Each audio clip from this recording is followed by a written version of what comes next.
Good morning everyone! May buntag sa inyo ha. Welcome to Daddy Duties. Today gagawa tayo ng suman. This is for pang negosyo package. At the same time, libreng pang merienda na rin. Gumamit ako dito ng 5 cups glutinous rice. Binabad ko siya the whole day. And then of course, nagpakulo ako ng 2 cans of coconut milk. Sinama ko na rin yung 1.5 cup na white sugar. Pagkatapos niyan, sinama ko na yung glutinous rice. And then, haluin lang natin ang haluin para hindi masunog. Hanggang lumagkit siya ng lumagkit at saka yung parang feel mo na ideal na siya na pwede na talaga siyang mabalot sa ating dahon ng saging. Ang next step naman natin is yung dahon ng saging natin, of course. Actually, nakabili ako nito frozen. 2 piraso. So, isang piraso is like 6 real. So, like mga 90 pesos. Ganun kamahal. Yung mga bagay na hindi natin pinapahalagan sa Pilipinas, mga ginto yung presyo dito sa ibang bansa. So, ang ginagawa ko rito is kinakat ko na siya into like pambalot size. And then, may na-discover ako na instead na isa-isahin ko siyang iano sa apoy, naisipan ko na magpakulo na lang at saka ibabad siya. In the same way na nalilinisan ko rin yung dahon ng saging. So naisipan ko, actually itong suman ko is usually, kasi pag nagme-merienda kami o nagluluto ako pag merienda namin, marami akong nagagawa. Kaya naisip ko na, gagawa ako ng like 2 batches na para pambenta na yung the rest, saka nababawi mo rin yung pangkapital mo. So yun ang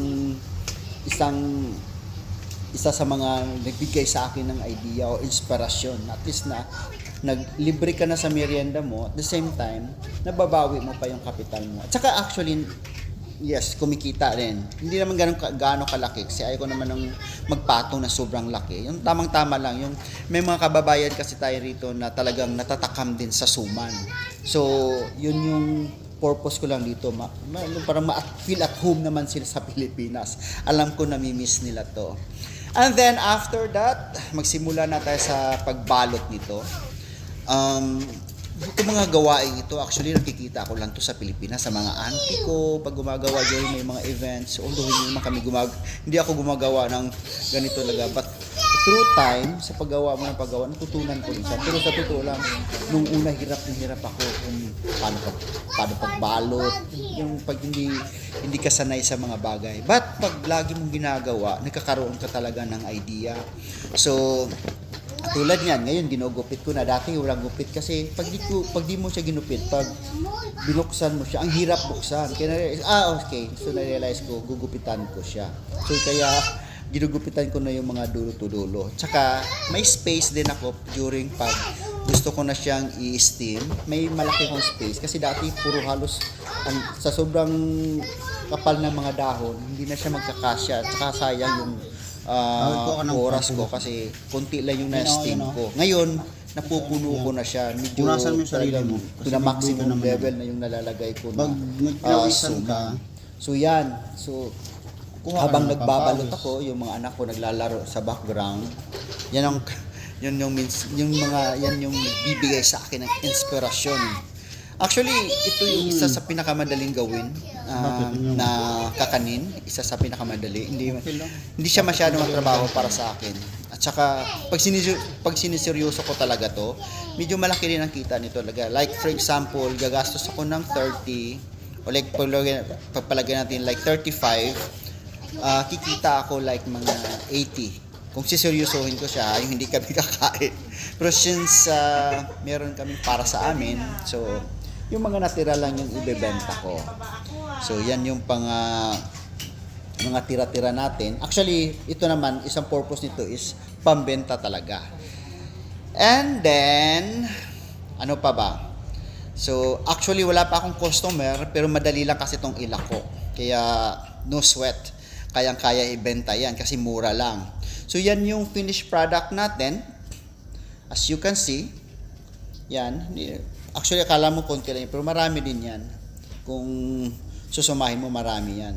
Ay sobra pa nga kasi wala na nga akong dahon. So, yun ang nangyayari. Wala na akong dahon. So, may sobra pa ako. So, bibili ako later on para yun naman, kasama yun sa pangkain namin. After that, steam na natin siya. Yan.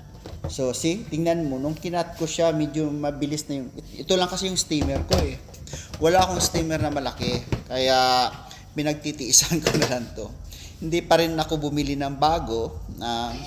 So, ayan. So, steam natin siya like for 1 hour. Pang-amin lang pag gumagawa ko. After 1 hour, ganyan na siya. Puto. Ano pa actually, maraming pag gumagawa ko ng siomai. Dati kasi namimigay ako sa mga kilala ko. And actually, gusto din nila yung suman ko. Yung so far, okay naman siya. Minsan nakagawa ako last day, last time na last 2 weeks pala. Pag naisipan na tamisan sila. Saka pag ginagawa ko naman ngayon, lang talaga. Nililisten ko na yung sugar. So after that mag-steam, panuhin lang natin sila na hindi na masyadong mainit, and babalot natin. So 3 pieces for 5 QR. Kung convert mo sa peso, so 5 QR like times 15.30, like 3 piraso, 76 pesos. But syempre yung 5 QR dito mura na yan. So yan na po lahat-lahat po yan para pambenta natin mamaya. Salamat po!